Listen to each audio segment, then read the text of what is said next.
ফেসবুকে আজকে সমস্যার কোনো শেষ নাই, কেননা আজকে দুপুর থেকেই সবার রিকমেন্ডেশন অপশনটা সাসপেন্ড হয়ে গেছে বা আপনাদের রিকমেন্ডেশন অপশনটা নট রিকমেন্ডেবল হয়ে গেছে। এই সমস্যাটার সাথে সাথে আরেকটা সমস্যা হয়েছে, যেটা হয়তো অনেকেই জানেন না।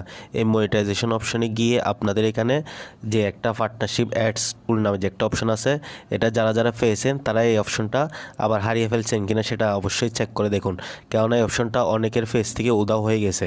তো আপনারটা আছে কিনা অবশ্যই চেক করে দেখুন, না থাকলে চিন্তার কোনো কারণ নেই, কেননা এটা হচ্ছে তাদের টেকনিক্যাল ইস্যু বা তাদের বড় আপডেটের জন্য এই সমস্যাটা হচ্ছে। তো আপনাদের আছে কিনা অবশ্যই চেক করে দেখুন, যাদের আছে তারা অবশ্যই কমেন্ট করে জানান, আর যাদের নাই তারা অবশ্যই কমেন্ট করে জানান।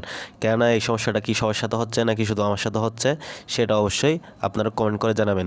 আমার এই পেজটাতে এই পার্টনারশিপ অ্যাডস টুলটা আছে, তো আরেকটা পেজে পার্টনারশিপ অ্যাডস টুলসটা আমি পেয়েছিলাম, কিন্তু ওই পেজ থেকে পার্টনারশিপ অ্যাডস এই টুলসটা উধাও হয়ে গেছে। তো আপনাদের আছে কিনা কমেন্ট করে অবশ্যই